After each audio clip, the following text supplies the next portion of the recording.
Invertir en materias primas y minería suele ser un juego cíclico, donde los altibajos son la norma. Pero, ¿qué pasa cuando una empresa decide romper ese patrón y poner al accionista en el centro de su estrategia?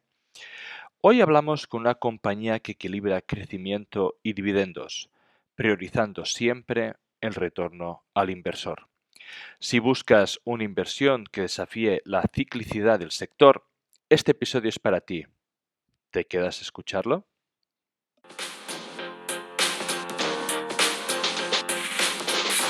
Bienvenidos amantes del subsuelo, esto es Charlando de Minas, el primer y único podcast en español dedicado a la inversión minera.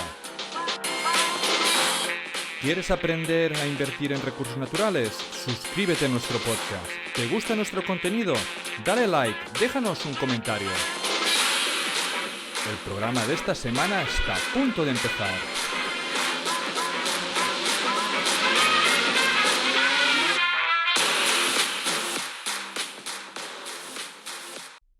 Bienvenidos a Charlando de Minas, el único podcast en español dedicado a la inversión minera y de materias primas.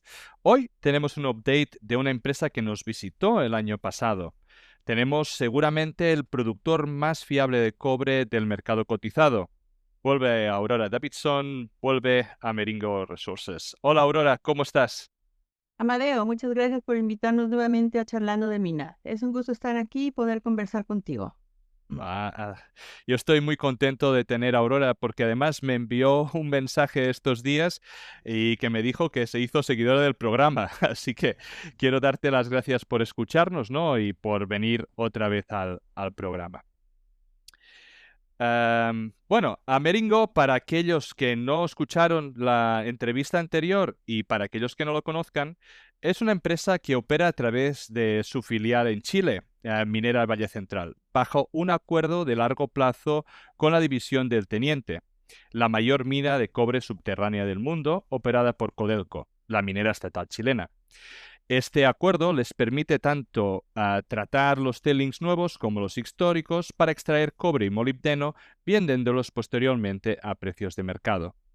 Lo que distingue a Amerigo no solo es su capacidad para generar valor a partir de los residuos mineros, sino que también es su modelo de negocio resiliente, que mitiga los riesgos tradicionales asociados con la minería. Además, la empresa es conocida por su compromiso con el retorno al accionista, implementando una política de dividendos consistente y recompra de acciones. Amerigo Resources cotiza en el Toronto Exchange con las siglas ARG.TO. Para aquellos que no hayan escuchado nuestra conversación inicial el año pasado, les vamos a dejar el enlace en la descripción del vídeo y en el primer mensaje. Aurora, creo que habéis tenido un año más que interesante en Amerigo en 2024. Para empezar, habéis dejado atrás todos esos problemas derivados del clima en 2023 para volver a producir alrededor de 64 millones de libras como fueron en 2022 y 2021. Además, con los precios tan altos de cobre, os han permitido centraros en uno de vuestros mayores objetivos, que es el retorno al accionista. Explícanos un poco en general cómo habéis vivido este año 2024.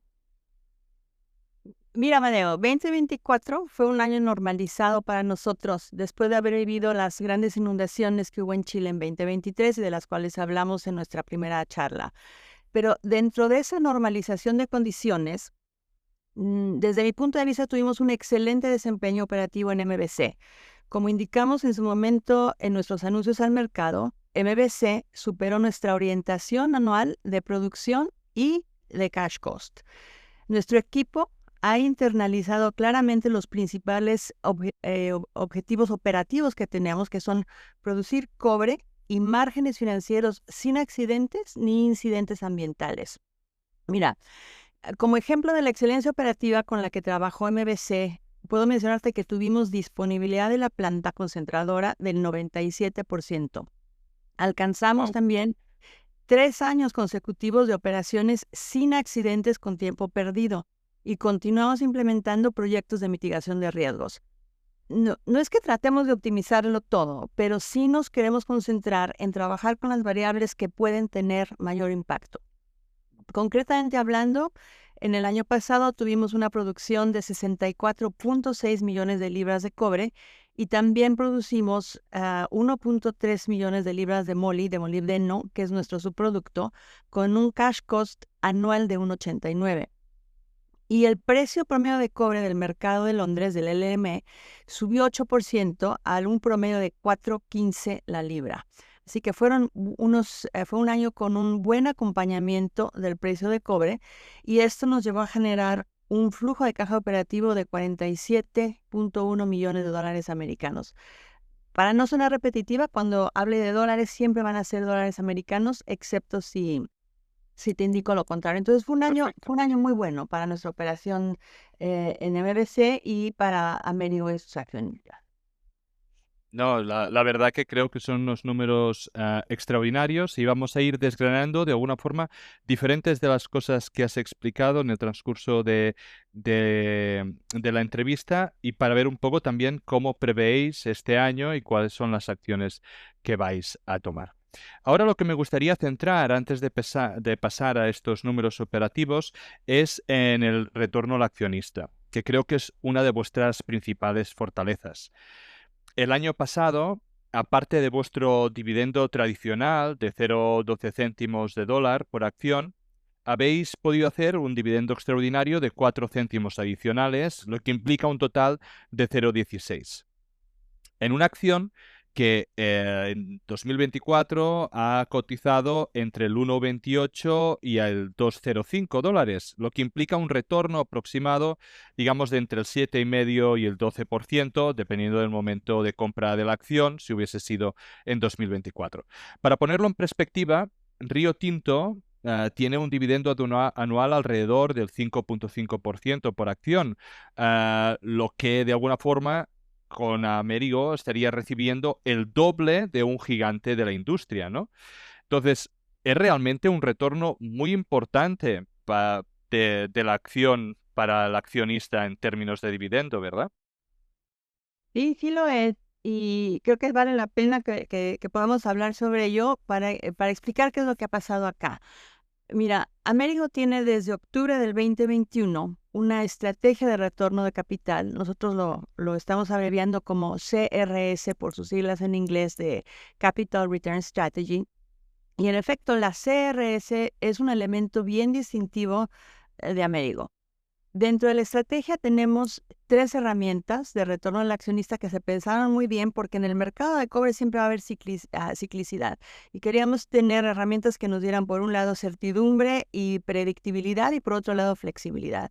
Entonces acabamos diseñando 3 herramientas. Una de ellas es el dividendo trimestral, que actualmente estamos pagando 3 centavos canadienses por acción. Aquí sí son canadienses.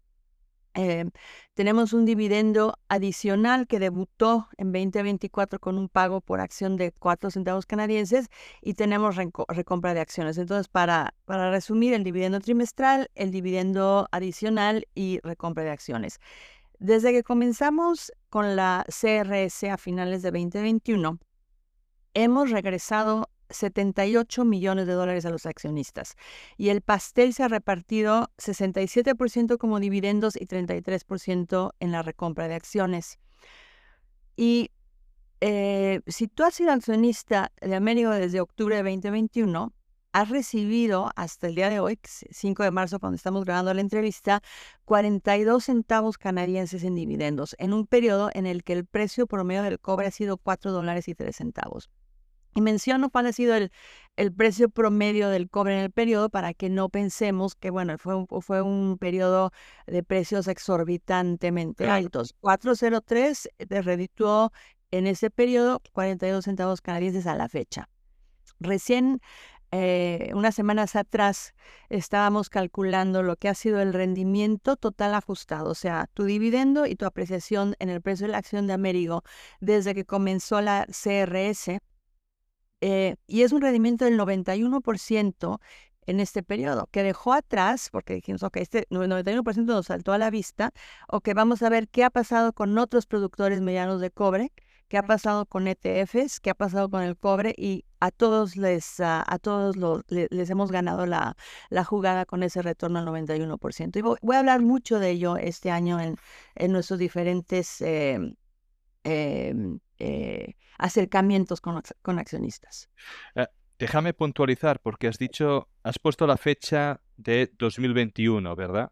Que en 2021 la acción estuvo por debajo del dólar canadiense. Por Así lo es. tanto, aquellas personas que entraron en 2021, y luego miraremos también, tengo alguna información en la época de COVID, pero en 2021 con los dividendos solo ya han doblado lo que invirtieron y obtienen todo el retorno. Por lo tanto, están realmente invirtiendo limpios dentro de Amerigo. Por lo tanto, esto implica o es una frase muy potente a la hora de ver lo que esos accionistas que confiaron en esta estrategia pues han visto recompensada durante este tiempo. Así es, y creo que es una parte bien interesante de nuestra historia. Los números no mienten, o sea, yo te puedo hablar aquí 2 horas sobre qué es la estrategia de retorno al accionista. Por eso para nosotros este año vamos a estar trabajando mucho en contar esa historia bien a través de nuestra página web, a partir de medios como el tuyo, a partir de videos, para demostrar qué es lo que ha pasado, porque nosotros no sentimos que esto está terminando, nosotros sentimos que estamos empezando realmente en la etapa de apreciación fuerte del precio del cobre. Perfecto. Am, ¿Tenéis intención de que el dividendo extraordinario deje de ser tan extraordinario y pase a ser algo más común? La verdad, Mario, es que nosotros en Américo no lo llamamos un dividendo extraordinario. En inglés lo llamamos un performance dividend. Performance. Y lo traducimos como dividendo de rendimiento y decimos ese rendimiento es del precio del cobre. Entonces, si el cobre funciona bien, si el cobre tiene una buena actuación, este es el dividendo de actuación del cobre. Lo que vimos en el 2024, que fue nuestro primer dividendo de rendimiento, se dio con un precio promedio del año de 4.15. Eso fue lo que gatilló el dividendo de rendimiento. Y si no hubiéramos tenido la volatilidad de precio de cobre que vimos en el cuarto trimestre, y luego podemos discutirlo un poco más a detalle, hubiéramos pagado el año pasado 2 dividendos de rendimiento, pero nos encontramos con esa volatilidad. Cuando el mercado piense en el dividendo de rendimiento de Amerigo, a mí me gustaría que pensaran en que tenemos flexibilidad en todo, flexibilidad en el monto, en qué tan periódicamente lo podemos declarar, etcétera. Entonces, no hay ningún patrón a seguir con ese dividendo. Todo el mundo me quiere encasillar y decir, bueno, pues si es la mitad doble, si diste uno 15 días antes del regular. No, no, flexibilidad, flexibilidad, flexibilidad. Ese dividendo tiene un DNA completamente diferente al dividendo trimestral, que es un dividendo bien, como dicen en Chile, bien fome, es regular en todo, ¿no? Mm, Entonces son dos animales diferentes. Y en periodo de cobre, de precios de cobre alto, el dividendo de rendimiento adquiere un rol predominante. perfecto. Bien claro. Si nos centramos en las recompras, desde 2021 habéis comprado más de 20 millones de acciones. Este último año, con un precio de la acción alto en comparación a otros años, habéis seguido comprando. ¿Es la intención de la directiva seguir comprando a un ritmo parecido? Mira, nosotros hemos indicado al mercado que cada año se hará la recompra de acciones por lo menos para comprar el número de acciones que se hayan emitido. En nuestro caso, emitimos acciones cuando se ejercen opciones. Exacto. De tal modo que anualmente el accionista no tenga dilución. Ese es el compromiso mínimo. Y más allá de esta compra mínima anual, la actividad de recompra depende de la caja adicional que se haya generado, del precio de la acción y también de la lectura que hagamos en el momento a nivel del directorio para determinar cuánto adjudicar a la recompra, cuánto adjudicar al dividendo de rendimiento y en qué timing hacerlo, qué hacer primero, porque uno te puede incidir en el otro. Hay factores que hay que considerar.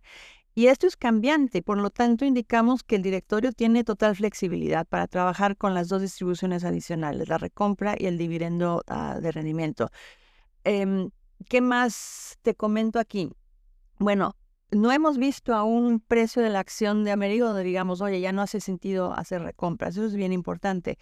E insistir en que la actividad de recompra no implica que no haya dividendo rendimiento y viceversa. Se pueden dar las dos y se pueden dar las dos al mismo tiempo. Perfecto. Am, la directiva tiene opciones, ¿no?, que suman a día de hoy 7.7 millones. ¿Qué intención tenéis de hacer con el dinero generado? Mira, el plan de incentivo de opciones de Amerigo tiene una cláusula para ejercer opciones de modo cashless, es decir, sin efectivo de por medio. Ajá, No las tienes que ejercer cashless, pero las puedes ejercer así. Sin esta cláusula, lo que pasaría es que al ejercer opciones, por ejemplo, yo tendría que usar, por usarte un ejemplo, sí. pagarle a Amerigo el efectivo del precio del strike para comprar mis opciones y pagarle también, de acuerdo a la normativa tributaria canadiense, los impuestos correspondientes a esa ganancia, aun cuando yo decida quedarme con la acción física. Entonces, te doy un ejemplo específico. Hablemos de 100,000 opciones con un strike de $1 en un precio de mercado de 1.80. Entonces, yo tendría que llegar, pagarle a Amerigo $100,000 canadienses y aproximadamente $20,000 canadienses de impuestos que Amerigo remite a mi nombre. Entonces, si yo no tengo $220,000 guardados en la cuenta o en el cajón, ¿qué es lo que pasa? Tengo que inmediatamente vender 66,667 acciones y quedarme solamente con una parte.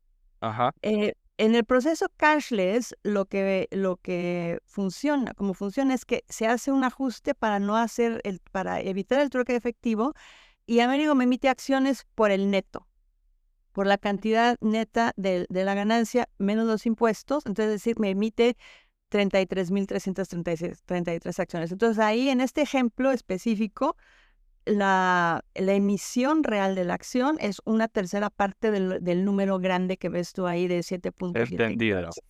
¿Ok? Y esto tiene tres ventajas bien, bien interesantes. Uno, se reduce bastante el número de acciones que se emiten, que después de todas maneras las queremos recomprar. Recomprar, sí, sí.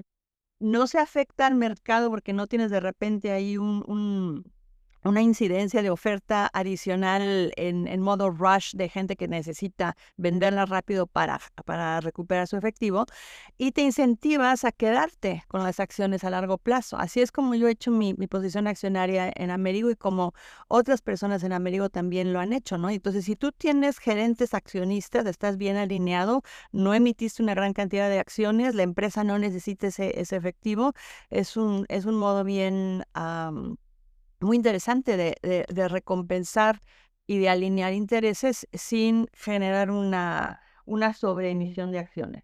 Hmm.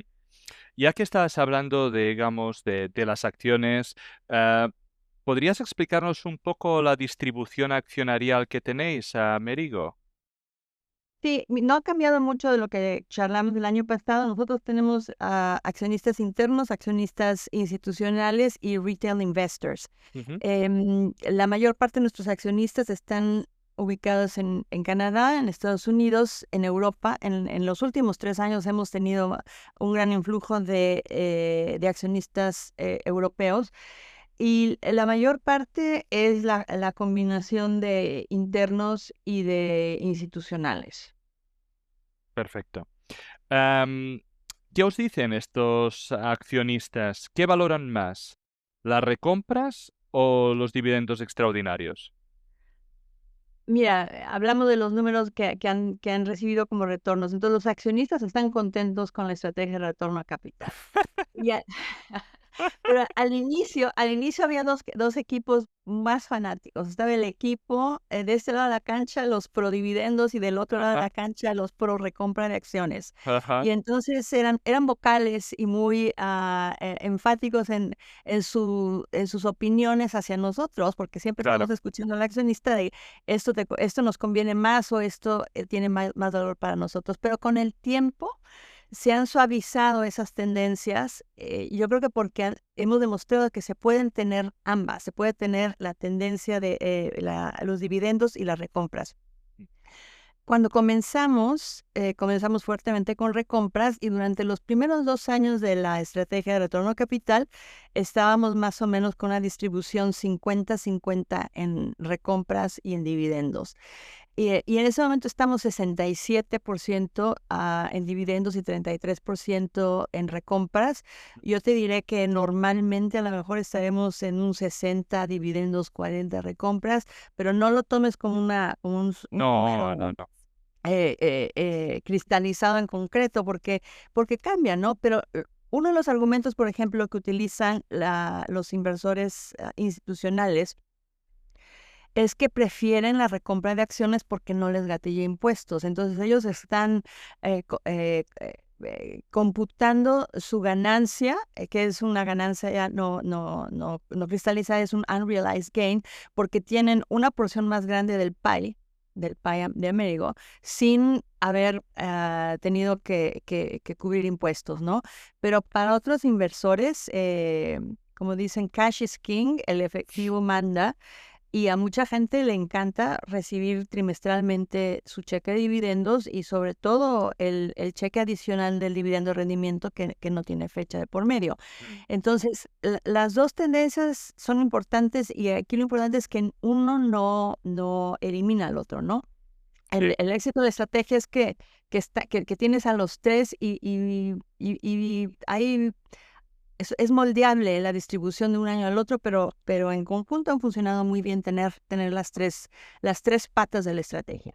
No te, básicamente te lo decía porque yo tenía un poco esta sensación, ¿no? Que hay como el equipo dividendo y el equipo recompras y normalmente no son muy amigos entre ellos, entonces cada uno tiene su opinión muy clara, entonces quería saber un poco cómo lo afrontabais y que veo de alguna forma una estrategia perfecta y que además creo que todo el mundo se puede sentir cómodo dentro de Amerigo con la estrategia que estáis realizando. He escuchado en otra entrevista que tenéis como un margen de cash para empezar a pensar en retornos extraordinarios, ¿no? No me acuerdo muy bien si era 25 o 35 millones, pero la verdad que de alguna forma es esa seguridad que necesitáis tener en caja para de alguna forma empezar a pensar en todos estos retornos más extraordinarios, supongo de rendimiento o de recompras, que podéis, ¿no?, devolver aparte de lo que ya está establecido, que es el dividendo trimestral. ¿Es más o menos así la forma de funcionar? Sí, mira, el nivel de caja consolidado, y creo que este es un punto que quisimos comunicar muy claro porque era una pregunta que recibíamos constantemente. Bueno, ¿a partir de qué nivel te sientes cómodo para distribuir más? Y ese nivel de caja mínima o caja ideal, como lo quieras llamar, caja meta, es 25 millones. En una entrevista reciente, seguramente fue la que oíste, dije 35 porque se me cuatrapeó. Quería decir 25 y dije 35. Y luego dije, no, No no pasa puedo, nada. fe de ratas. Pido disculpas por ello, pero la cifra meta es 25 millones de caja, considerando también el comportamiento puntual del precio de cobre. Aquí te cuento, por ejemplo, lo que pasó en diciembre. Nosotros yo te puedo decir ahorita en la otra pantalla tengo la posición de caja consolidada de la empresa. Es exactamente cuánto tenemos en caja cada día, casi, ¿no? Entonces sabíamos que íbamos a terminar diciembre de 2024, que es un periodo de reporte al mercado con más de 25 millones en caja.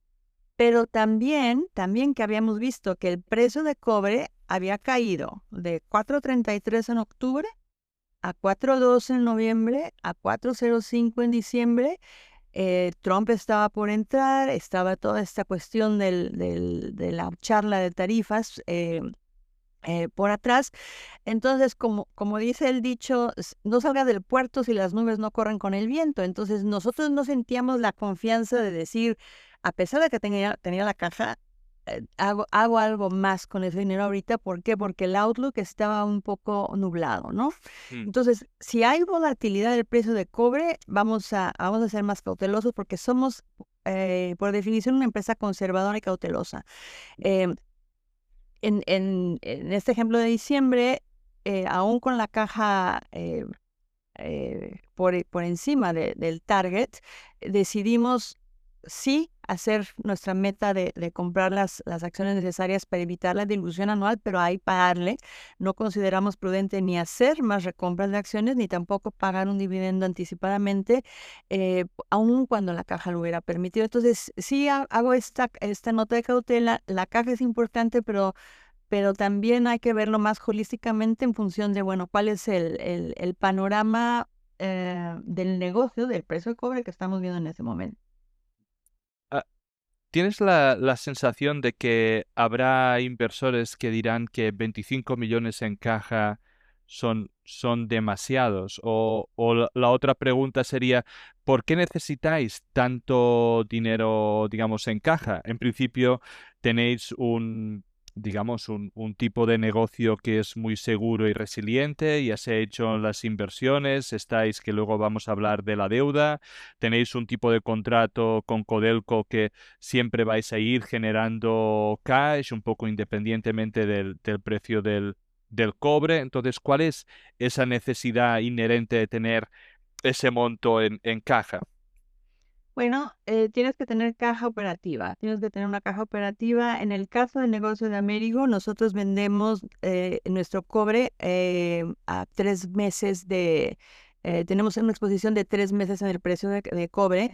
Lo que yo te vendo en diciembre, recibo un pago provisional al precio de diciembre, Ajá. pero el settlement, el ajuste final, se hace con el precio promedio de marzo. Entonces yo siempre voy a tener esa exposición de 3 meses en la cual puedo tener que devolver el Ah, diferencial del precio de cobre de mi provisional al final a Codelco. Lo mismo me sucede con el molibdeno. Yo recibo un precio provisional del molibdeno. Mis ventas de molibdeno en muchos casos están en M+4 o M+5, entonces tengo 5 meses de exposición de volatilidad en este caso, de más de medio millón de libras de molibdeno. Entonces, esos son puntos especiales. Tienes cuentas por pagar, tienes impuestos por pagar, y no quieres quedarte siempre nada más con la cartera sí, sí. para ir al súper y se acabó, ¿no? Tienes que tener resguardado. Ahora, tienes línea de crédito, estoy de acuerdo, pero a lo mejor no quieres gatillar tu línea de crédito. Creo que es nada más una cuestión de planeación de tesorería, aquí sí, de tener cubierto por lo menos 2 dividendos, tu exposición de tus Ms+3 o tus Ms+5 del cobre y del moli.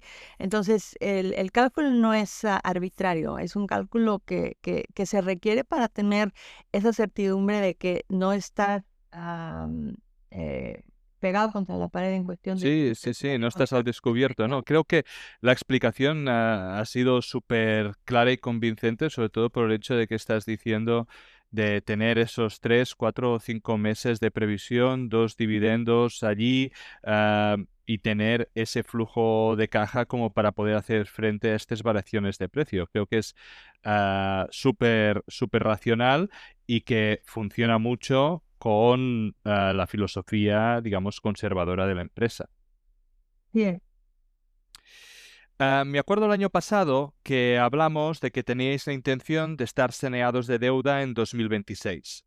¿Sigue este plan en pie?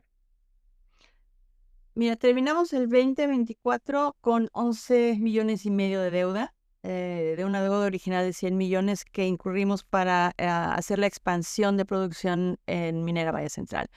De acuerdo a nuestro calendario de repagos, tenemos que pagar este año 8 millones y nos quedarían 3,5 millones para pagar en junio del 2026, que no vale la pena dejarlos ahí colgados en el balance. Entonces queremos pagar anticipadamente ese último pago de 3,5 millones y terminar 2025 sin deuda en el balance general. Mm, Perfecto, entonces aquí hay como dos preguntas, ¿no? La primera es, este pago anticipado de deuda, vosotros entiendo que también lo veréis como una acción de retorno al accionista, ¿verdad?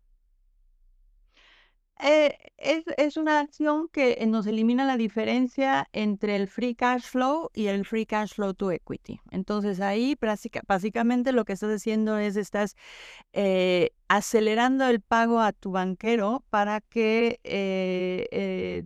todo lo que se genere después como free cash flow te quede directamente Claro. como free cash flow al accionista. Sí, yo lo veo Eh, como que de alguna forma entonces el accionista está en una acción que no tiene deuda y por lo tanto en una posición de caja mucho mejor. Y que entonces con tu pregunta viene lo siguiente, con menos deuda y por lo tanto tendrás más free cash flow luego, tienes más cash o más efectivo para poder dando valor al accionista, ¿verdad? Claro, cuando eliminemos la deuda este año, en igualdad de otras condiciones, vamos a estar liberando aproximadamente 9 millones anuales en términos normalizados de caja que estábamos destinando a amortizar el pasivo y a cubrir cargos financieros. Entonces ahí, a partir del 2026, prácticamente podemos añadirle 9 millones sin que cambie nada más en las variables al free cash flow proyectado de retorno a accionistas. Perfecto. La acción, si miramos a Meringo como tal, se ha mantenido bien. ¿Vale? Y si miramos desde los mínimos del COVID, tenemos una revalorización aproximada, sin contar dividendos, que si no aquí ya nos iríamos mucho más, de 475%, ¿vale? Con múltiples oportunidades de entrar durante este periodo de compra alrededor del dólar, ¿no? Que habíamos dicho que pues desde el 2001 sería además más de un 100% de revalorización únicamente en dividendos. Sin embargo, tengo compañeros que dicen que de alguna forma las capacidades de crecimiento de Amerigo son limitadas o inexistentes. En parte, tienen razón porque vosotros mismos en las presentaciones decís que no tenéis intención de crecer, sino que queréis un negocio estable y que queréis este retorno al accionista. ¿Cómo mirarías de convencer a este tipo de inversor o persona que tiene esta percepción de Amerigo? Mira, me gustan las preguntas que haces porque son muy perspicaces. Hay muchas capas de discusión dentro de esta pregunta. El argumento de que Amerigo no es una empresa con planes de crecimiento es muy común, pero yo te diría que es erróneo.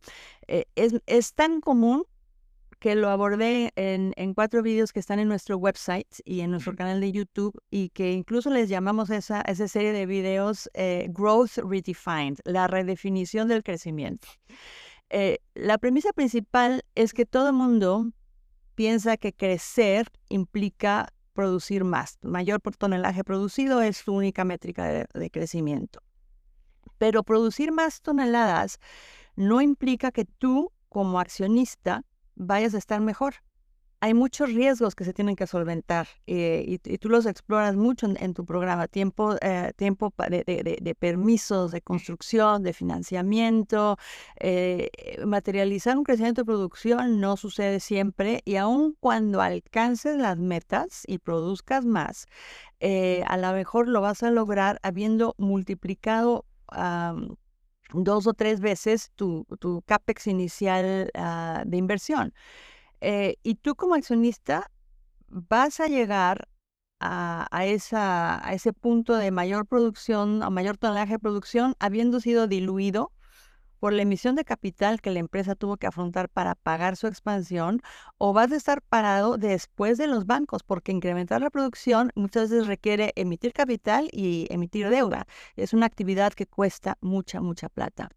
Entonces, nuestra invitación al accionista que esté cuestionando esta posición de riesgo es redefinir lo que es crecimiento, no como crecimiento de producción, sino como crecimiento en el retorno al capital que ha invertido. Y hemos hablado de diferentes métricas aquí que tú mismo las mencionaste. Bueno, si hubieras invertido antes de COVID en Amerigo, tienes una apreciación del 475%.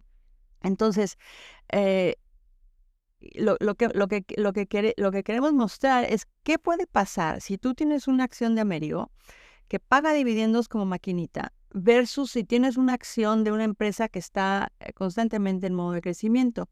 Y en estos videos que hicimos, sobre todo el video 1 y 2, incluso entramos a un detalle a lo mejor muy granular de presentar una hoja Excel que está en nuestro website que explica esto a detalle. La realidad, Amadeo, es que las buenas políticas de asignación de capital no necesariamente tienen que hacer que una empresa esté creciendo. De nada te sirve crecer si los rendimientos que vienen de ese crecimiento de capacidad o de producción van a ser malos. Pero pocas empresas tienen la fuerza para mantenerse en el tamaño en el que funcionan bien, porque hay muchas presiones externas. Hay presiones externas para crecer, desde pares que están buscando M&A, promotores, accionistas de corto plazo. Entonces, muchas veces las empresas que buscan crecimiento también lo buscan porque no están funcionando bien. O sea, hay algo que no está funcionando bien dentro de su estructura actual y están buscando a lo mejor una salida. O bien, hablando francamente, tienen un sistema de incentivos inadecuados donde el management tiene que cerrar una fusión o comprar un proyecto, sea bueno o malo, para alcanzar su bono. O bien aparece el FOMO y no se encuentra fácil resistir a esa tentación de crecer, aun cuando los resultados económicos no pinten bien. Yo te diría que son pocas las empresas que se mantienen enfocadas en lo que saben hacer y que son verdaderamente compounding machines. Esa palabra, esa frase en inglés me encanta. Compounding machine, una máquina de capitalización. Son pocas las empresas que trabajan en evitar que haya interrupciones en ese proceso de capitalización. Ese nicho organizacional es lo que buscamos en Amerigo para beneficio de nuestra relación con el teniente, para beneficio de nuestros empleados y para beneficio de nuestros accionistas. Entonces, es un planteamiento a lo mejor un poco contraintuitivo. No crezco para crecer, si lo quieres ver así. Sí, sí, sí. No, me ha quedado muy claro y creo que cuadra muy bien con la filosofía de la empresa. De todas maneras, un poco con esta visión, ¿no? Am, He ido buscando algunas ideas que entonces me podrías decir de si son acertadas o no, o son cosas que os podéis plantear de alguna forma en un futuro, ¿no? Am, por ejemplo, ¿podría ser o se podría de alguna forma incrementar la producción? Vi que en 2019 pudisteis generar casi 70 millones de libras, por lo que entiendo de que o bien en las mismas instalaciones, aunque me has dicho que habéis trabajado un 97% de capacidad, por lo tanto estáis muy al límite, pero entiendo que siempre se podría generar algún tipo de ampliación o otra instalación paralela para poder procesar más mineral. Am, ¿Es algo que os habéis planteado? ¿Es algo que podría entrar potencialmente en planes futuros? ¿O vosotros con el tamaño actual que estáis está más que bien y no es nada que pueda venir? Mira, este ejemplo del 2019 es un ejemplo muy bueno de la pregunta que estábamos viendo hace un minuto. Ah, En el año 2019 sí produjimos 70 millones de libras, tal y como tú lo mencionas, pero dentro de esa producción se incluyó el procesamiento de un contrato de cortito plazo, fueron un poco más de un año, de procesamiento de escorias del teniente. Y ese contrato de procesamiento de escorias nos dio un aporte de casi 12 millones de libras de producción. Entonces, es que maravilloso año, 12 millones de producción adicional. El margen financiero de procesar esas escorias no fue significativo. Y de hecho fue un elemento de distracción bien fuerte. ah, Y este es un ejemplo perfecto de cómo el efecto de crecimiento de producción en un periodo corto puede no tener ningún impacto en el bottom line, ¿no? mm, Si tú eliminas ese contrato ancilar del procesamiento de escorias, en el 2019 produjimos 58.2 millones de libras, que es 10% menos de lo que produjimos en el 2024. Entonces, nuestra producción de la que vivimos, de sí. la que vive MBC, la que genera un margen, fue 10% menor por estar distraídos en meter un top line revenue de 12 millones de libras. Ahora, eh, en MBC ya estamos procesando el 100% del relave que nos envía el teniente. Si tú me dijeras, ustedes pueden crecer porque no están procesando, no tienen la capacidad de procesar todos los relaves frescos del teniente, entonces yo diría, sí, tengo una oportunidad de crecimiento y estoy incurriendo un costo de oportunidad por no procesar ese Claro. relave que trae cobre. Entonces, la tomaría como válida, pero yo ya estoy procesando el 100% de ese relave fresco, que es el que me interesa procesar como primera fuente, porque lo vimos en la entrevista pasada. Si yo no lo proceso, estoy dejando que ese relave pase por MVC, se vaya y no se recupere ese cobre para la empresa. Nuestra segunda capa de procesamiento para cubrir nuestra capacidad completa de procesamiento en la planta son los relaves históricos. Si no los proceso hoy, los proceso mañana. Si no los proceso mañana, los proceso pasado. Pero ahí están y los voy a procesar todos. O sea, no estoy dejando de procesarlos. Y a realizar una inversión de 50, 60 millones de dólares para incrementar, para tener un molino más o celdas de flotación adicionales para hacer un procesamiento acelerado del relave histórico no vale la pena porque ahí ya deja de ser económico. Claro. Entonces, dentro del plan actual que tenemos de utilización completa de la planta, privilegiando relaves frescos, introduciendo relaves históricos para que no haya capacidad ociosa en la planta, estamos sacando el mejor rendimiento del capital Posible. invertido. em, no estamos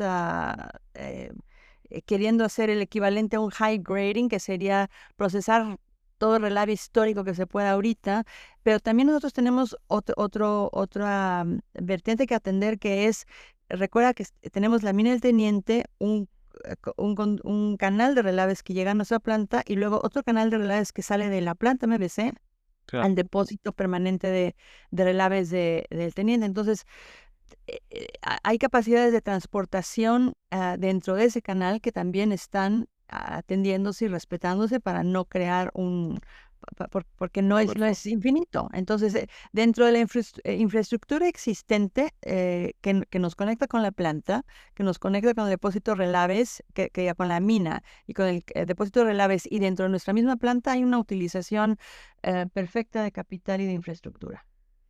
Perfecto. Entonces, y ahora esto me ha venido un poco con tu respuesta. ¿Sería factible reproducir lo que estáis haciendo en el Teniente en otra mina de Codelco, siguiendo de alguna forma la misma asociación, como para tener más de una operativa y de esta forma, digamos, crecer? ¿O es algo que es tan única, digamos, esta mina, que ya está de alguna forma, sería complicado reproducirlo, el modelo de negocio? No, lo que hace muy interesante el caso del Teniente es uno, el volumen de procesamiento real día con día de los relaves frescos. El Teniente es la producción más importante de Codelco, pero tiene otras minas de menor tamaño que también obviamente producen tailings, producen relaves. Hay otras minas en Chile más allá de Codelco que también Claro. lo tienen, que tienen grandes volúmenes incluso mayor volumen de tonelaje de procesamiento diario que el Teniente. Todo se puede replicar. Lo interesante aquí es encontrar el interés de la contraparte para hacerlo. ¿Y vosotros, digamos, tenéis algún interés o vais a buscar en el futuro, digamos, alguna oportunidad así? ¿O no es algo que se haya planteado en algún momento? Nosotros estamos interesados, obviamente somos expertos en el procesamiento de Claro. relaves de cobre, somos expertos en lo que es una operación de este nivel en Chile. Entonces creo que existen oportunidades muy interesantes y creo que en la medida que el precio de cobre incentivice a los dueños de los relaves a ver a sus relaves como una fuente adicional de ingreso, somos el partner por excelencia que puede realizar una operación exitosa en conjunto con ellos. Hasta ese momento lo que ha sucedido es que si tú le preguntas a cualquier ingeniero de minas qué son los relaves, dices un pasivo ambiental, es el residuo de mi proceso, no me interesa verlo. Yo prefiero estar explorando en nuevas zonas de yacimiento del mineral, eh, no es la avenida lógica que Sí. el minero típico ve. El teniente fue vanguardista en verlo hace 32 años y esperemos que con el incentivo adecuado del precio de cobre se vean otras oportunidades semejantes apoyadas en el éxito y en el currículum operativo que tiene MBC de 32 años. O sea, cualquier otra persona, cualquier otra empresa que te diga, te ha operado exitosamente una operación de relaves de cobre por 32 años, no existe excepto Minera Valle. No, súper interesante y un argumento también para, para este tipo de inversores. Otra pregunta que me hacía, ¿no? De alguna forma es, sin deuda, evidentemente con un retorno al accionista, pero estaréis generando un cash muy importante, ya lo estáis haciendo con ese retorno. ¿Os habéis planteado en algún momento actuar como una royalty, ¿no? O financiar algún tipo de operación minera en Chile, por ejemplo? Debido de alguna forma a esta continua generación de cash que podéis actuar casi como un banco. También se enlaza con la pregunta anterior que cubrimos. Mira, nuestro expertise operativo es en la producción de cobre a partir de relaves. Si existieran oportunidades semejantes bajo ese criterio de inversión, producción de relave de cobres con una participación en el negocio, estamos interesados en aportar ese expertise con un retorno financiero de por medio, ¿no? Pues sabemos producir el cobre, sabemos producir el margen y sobre todo en Chile, que es un país donde nos interesa mucho seguir trabajando. Pero funcionar como una incubadora de capital de proyectos de exploración o de minería tradicional en Chile o fuera de Chile no es algo que contemplemos hacer. Perfecto. Ah, en el año 2023, el All Include Sustaining Cost fue de $4.2, el Total Cost 3,62 y el Cash Cost 2,17. En 2024, todos estos valores bajaron, ¿no? El All Included 3,73, el Total Cost 3,49 y el Cash Cost 1,89. Lo que indica que habéis mejorado notablemente los números. ¿Esto es únicamente debido digamos, que habéis podido operar al 97% o es que habéis sido más eficientes estos años o qué es lo que ha pasado? Lo que pasa aquí son varios factores. Todos estos costos, el cash cost, el total cost, el all inclusive sustaining cost, se reflejan o se reportan como unidades de libra producida. Y recuerda que en el 2023 producimos 10% menos de lo normal por Claro. las lluvias o en Chile. Entonces hay un factor importante. Pero también hemos estado gestionando bastante bien nuestros costos. Los TCRCs, que son una parte importante del cash cost, bajaron ya en 2024, bajaron aún más en 2025, y está el tema del comportamiento del peso chileno, que es la moneda en que incurrimos muchos de los costos en Chile, y su relación con el dólar americano, que es la moneda en que reportamos. Entonces, em, eh, ten- eh, Una esos mezcla de factores factores. son los que han hecho que varíe el costo. Pero, por ejemplo, si vemos nuestro cash cost, tenemos dentro del cash cost elementos de costo fijo y elementos variables. Por ejemplo, en el cash cost, lo fijo, que es un componente importante del costo de energía, es fijo. Los TSRC son fundamentalmente fijos. La mano de obra, mantención, operación de los relaves históricos. Los precios de nuestros insumos importantes son fijos anuales. El precio de bola de molienda, de cal, de reactivos, el costo de administración y transportación, y muchos de los costos directos son fijos. Y como cuestiones variables asociadas a niveles de producción, tenemos un componente del costo de energía. Los consumos de bolas de molienda, de cal, de reactivos son variables. El crédito del MOLI, que se reporta como reducción del cash cost. Ah, Entonces el precio del MOLI es variable. Pero el factor de tipo de cambio del peso chileno frente al dólar es importante, tiene una sensibilidad no menor. Eso sería el cash cost. el factor importante para pasar de cash cost a total cost, sumamos el royalty al teniente. Los royalties al teniente varían de precio de cobre.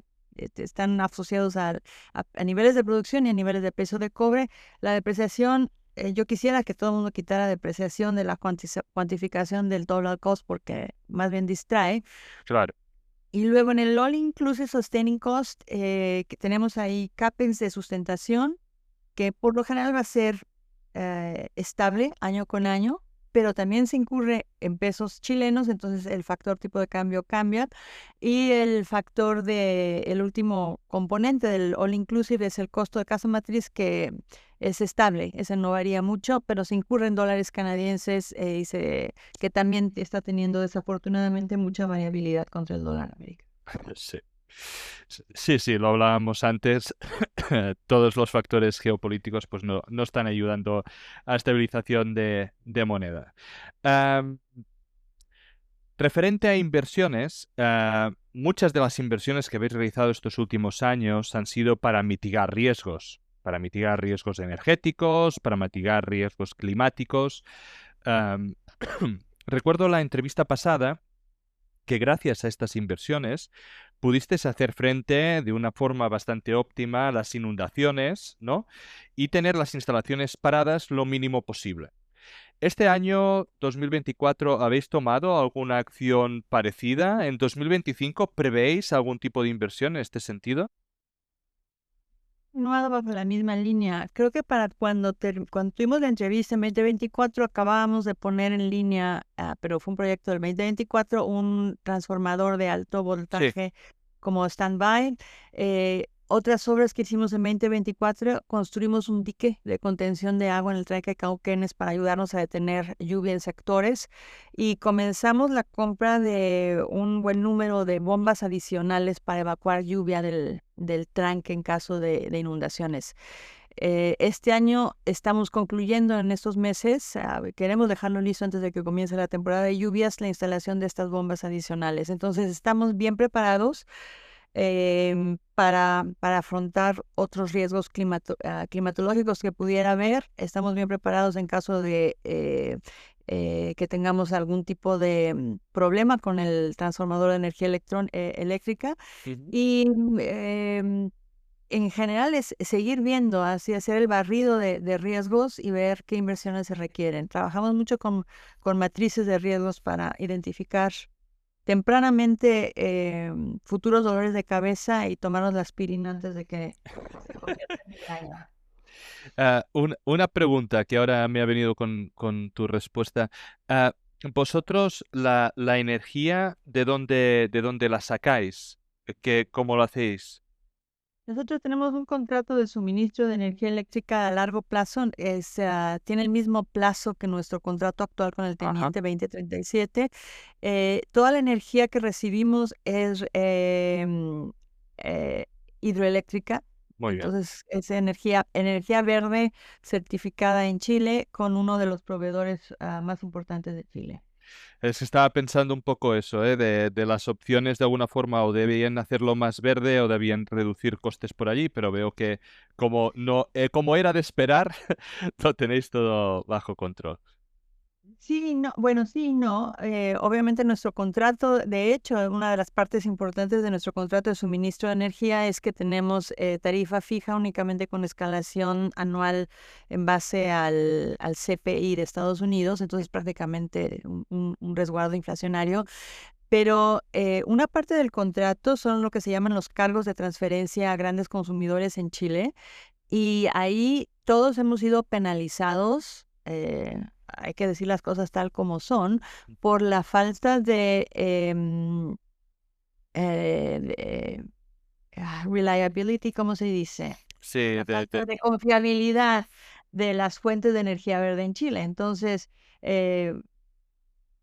energía de molinos de viento, energía solar, no siempre acaba suministrando lo que tiene que suministrar, tiene que entrar la red a cubrir, y ahí hay una penalización implícita por esa transición que todo el mundo quisiera que funcionara más bien y que tuviera mayor índice de éxito, pero no lo tiene y todo tiene un costo. Todo lo que no funciona tiene un costo y alguien tiene que pagar ese costo.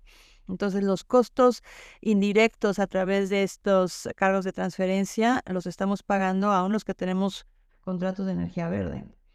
Perfecto. Entonces, llevamos casi ya una horita hablando de Amerigo, hablando de vuestros resultados, hablando del retorno al accionista. Creo que hemos tocado básicamente todos los palos de cómo os ha ido y qué es lo que podemos prever, pero vamos a hacer como un resumen general.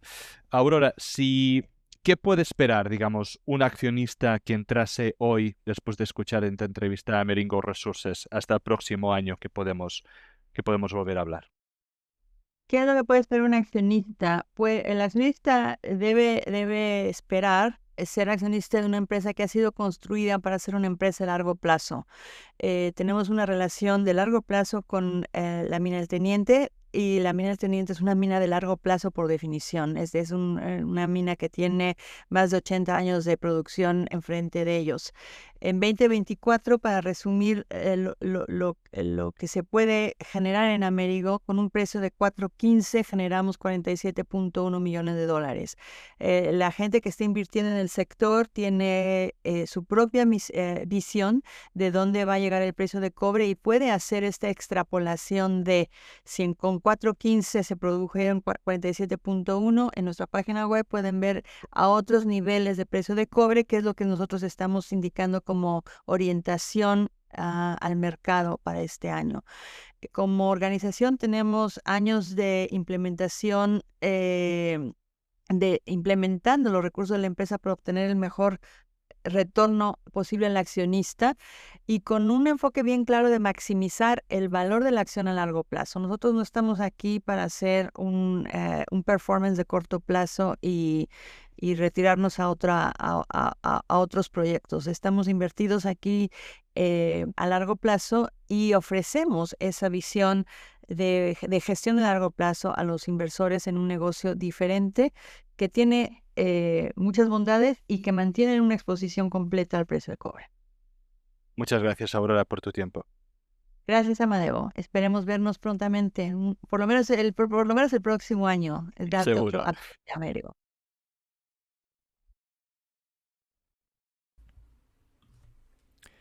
Descargo de responsabilidad. Los contenidos que aparecen en Charlando de Minas no son recomendación de inversión.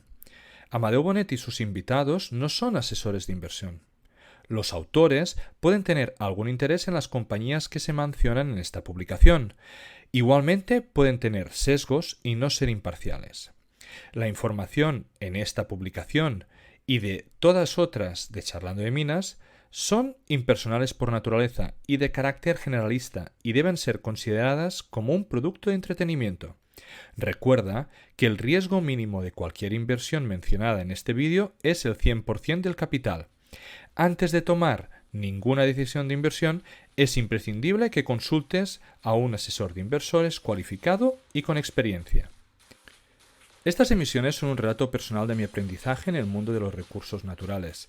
En este podcast intentaremos traer empresas, comentar tesis de inversión y hablar con gente relevante en el sector. Si te gusta, dale like y suscríbete.